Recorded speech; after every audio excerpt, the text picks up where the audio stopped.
अस्सलामुअलैकुम। मोहम्मद अज़हर सिद्दीक़ अपने YouTube channel के साथ हाजिर खिदमत है। वज़ीर-ए-आज़म की तकरीर जिसमें फ़ाशी के ऊपर और नीम बढ़ाना कपड़ों के ऊपर जो बात हुई, तो यहाँ हमारे यहाँ देसी लिबरल या खूनी लिबरल में मुसीबत पड़ गई। क्या उसमें ऐसी गलत बात कही बहैसियत हेड ऑफ़ द स्टेट? उन्होंने आईन पाकिस्तान 1973 की तशरीह की और जो आइन का आर्टिकल 2A ऑब्जेक्टिव रेजोल्यूशन था, आइन का आर्टिकल 227 को सामने रखते उस पर अमल दरामद के लिए कहा है। और टेलीफोन कॉल्स में लेते हुए जो बात सामने आई, उन्होंने हक़ाइक़ बयान की। हम तो बड़ी पुरानी जंग लड़ रहे हैं। मोबाइल्स की लोकल इनकमिंग कॉल्स फ्री होती थी और रात के पैकेजेस और ये सारी चीज़ों को अगर आप सामने रख के देख लें, इंटरनेट का एक्सेस फ्री होता था। छोटे छोटे बच्चों के मोबाइल हाथ में पकड़े होते थे। Your right of liberty and where the nose of other start. आपको आज़ादी तो इतनी थी, पर लगामें किसी के हाथ में होनी चाहिए। कच्चा जहन, नापुख्ता जहन, या फ़र्ज़ करें मिसाल के तौर पर हमारे यहाँ उम्मत अखबार ने एक लफ्ज़ गलत लिख दिया। वो लफ्ज़ लिखना नहीं चाहिए था, लेकिन उन्होंने पूरी दुनिया के अंदर बताया कि क्या हालात है और पाकिस्तान उनसे बहुत बेहतर है। और उसकी वजह ये है, हमारे यहाँ ख़ानदानी बॉन्ड कायम है। आज ख़ानदानी कदरें मौजूद हैं, ख़ानदानी मसाइल में उलझा नहीं जाता, यानी इस तरह के, और इसको कोई प्रमोट नहीं करता। और पर्दा करने की बात की, चले देखें, मैं नहीं, लेकिन मेरा ये ईमान है कि आज उस पर्दा, औरत के पर्दे का मजाक उड़ाया तो कुदरत ने पूरी दुनिया के अंदर मर्दों को भी वो पर्दा पहना दिया। मास्क की शक्ल में अगर आप देखें तो मैं तो क्लियर हूँ इस हवाले से। I have no doubt about it. तो यहाँ इमरान खान की इस स्टेटमेंट को अप्रिशिएट करना चाहिए। He made a good steps. बहैसियत हेड ऑफ स्टेट, वज़ीर आज़म पाकिस्तान। ऐसी बातें आपको पाकिस्तान पीपल्स पार्टी में नज़र नहीं आएंगी, PMLN में नज़र नहीं आएंगी। हालांकि राइट की पार्टी रही है PMLN, लेकिन आजकल आपको पता है लेफ़्ट की लड़ाई चल रही है। मरियम ने भी वो जितने भी देसी लिबरल हैं उनको साथ लगाया हुआ है, और वही एजेंडा है सारा टोटल लेकर जो चल रही हैं, और उसी एजेंडे पर जाकर एक लाइन डिवाइड बना ली है, उसी पर चल रहे हैं। ऐसी बातों से इज्तनाब करना चाहिए। दीन और दीन, या तो कहें कि आपके दीन के अंदर इजाज़त है इस बात की।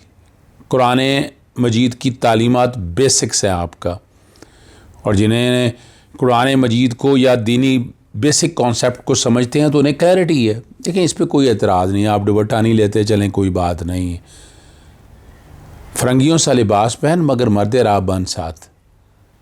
आप पैंट शर्ट पहने, कोई उस पर एतराज़ है किसी कुछ को एतराज़ नहीं, लेकिन नीम बढ़ाना पे तो एतराज़ होना चाहिए, और एतराज़ जायज़ है। और इमरान खान साहब ने जो बातें की हैं वो रियलिटी बेस्ड हैं।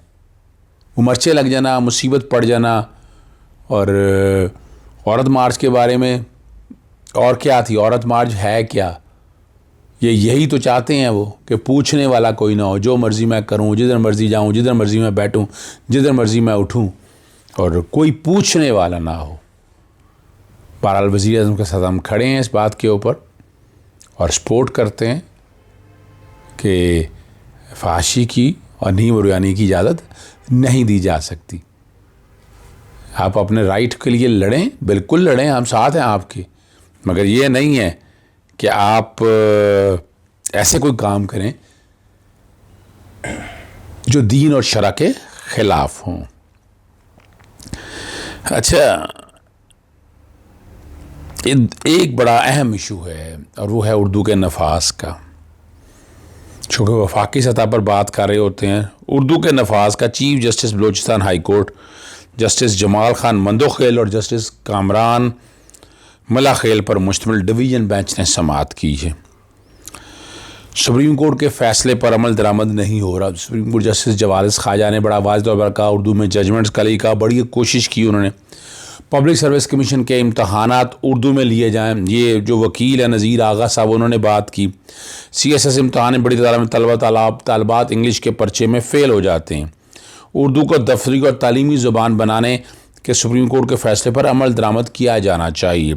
वज़ीर आला जाम कमाल सुप्रीम कोर्ट के फैसले पर अमल दरामद कराने में दिलचस्पी नहीं ले रहे। और एडवोकेट जनरल जो हैं अरबाब ताहिर कासी अदालत में पेश हुए। अकादमी अदबियात पाकिस्तान बलोची पश्तो और बरोही अकेडमियों को हुकूमत ज़ुबानों के तरवीज के लिए फ़ंड देती है। उर्दू ज़बान में मुख्तलिफ़ मवाद के तर्जुमे के लिए अकेडमियों से पूछा जाए। हुकूमत को जवाब देने के लिए उन्होंने वक्त मांगने की बात की है। 50% ठेकेदार अंग्रेज़ी ज़ुबान नहीं समझते हैं। हुकूमत अखबारात में इश्तिहारात उर्दू ज़बान में शायर करने के लिए इक़दाम उठाएँ। ये जस्टिस जमाल खान मंदोखेल ने बात की है। रोज़मर्रा के मामलात के हवाले से भी बात की, उर्दू ज़ुबान में चलाने के लिए जवाब जमा कराया जाए।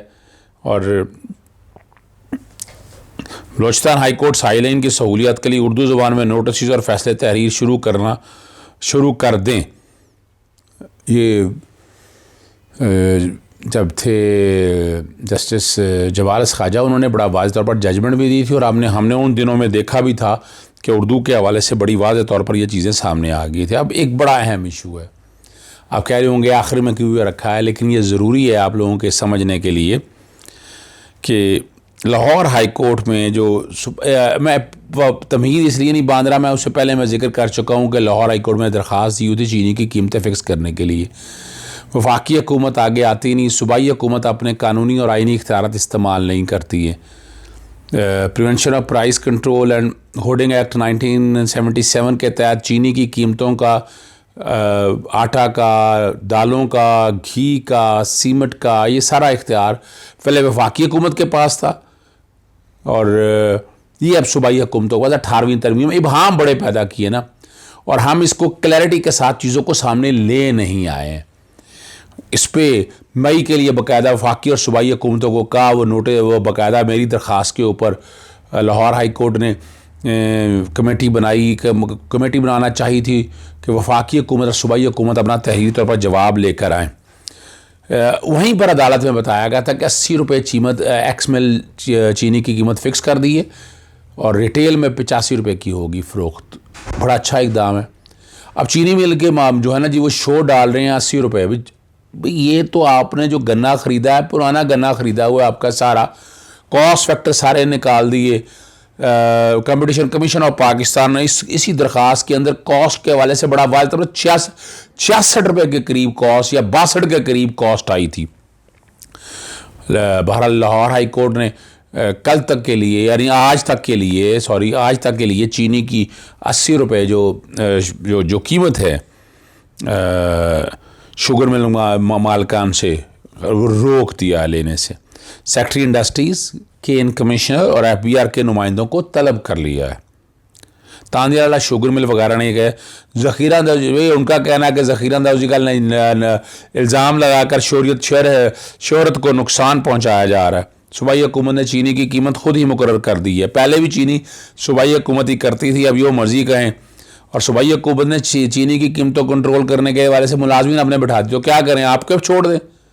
आप लोगों को तो बात छोड़ा नहीं जा सकता। पहले कम तबाही की है, कम आप लोगों ने लोगों को लूटा है। ये शुगर इंडस्ट्री है जो हर सियासी जमात लेकर बैठी हुई है, उससे तबाही का और पैसे बनाए हैं इतने। और यहाँ वो जो दरख्वास्त में लिया है, जिन्होंने वफाकी हुकूमत पर डाला है कि चीनी की कीमत तयन करने का इख्तियार है। और अगर सूबाई हुकूमत चीनी की कीमत मुकर्रर करना चाहती है तो कानून साजी की जाए। और आप याद रख लें,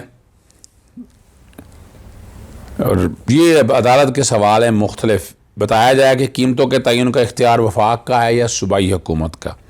रूल्स वज़ा किए बगैर कीमत का तयन किया जा सकता है, अदालत के सवाल हैं ये। बताया जाए कीमत के तयन के लिए बनाई गई कमेटी ने कानून के मुताबिक तरीक़ाकार वज़ा किया। और यहाँ से आप समझ सकते हैं जो रिमार्क्स या पॉइंट सारे लिए उन्होंने चीनी की कीमत के मुकर्रर करने के हवाले से ना भी हो, अगर एनफोर्समेंट ऑफ फंडामेंटल राइट की बात है, आर्टिकल 9 और 14 की बात है, इसके लिए ज़रूरी नहीं है। एसेंशियल कमोडिटीज़ में आता है, ज़रूरियात ज़िंदगी के अंदर आता है। रेगुलेट करने का इख्तियार सूबाई हुकूमत को है। अब वफाक ने जब नीचे डिवॉल्व किए लेकिन क्लैरिटी नहीं लेकर आए, इसमें आम आदमी का कसूर कोई नहीं है। वफाकी हुकूमत ने, जहाँ सूबाई हुकूमत इस बैठ के इस पेज के ऊपर, वफाकी हुकूमत को मेरा नहीं ख्याल है कोई एतराज़ होगा 80 रुपये कीमत मुकर्रर करने के हवाले से। बहरहाल मामला कोर्ट के सामने, और तवक्को रखते हैं कि आज अदालत 80 रुपये कीमत के ऊपर ही चीनी के फ़रोख्त करने का कहेगी।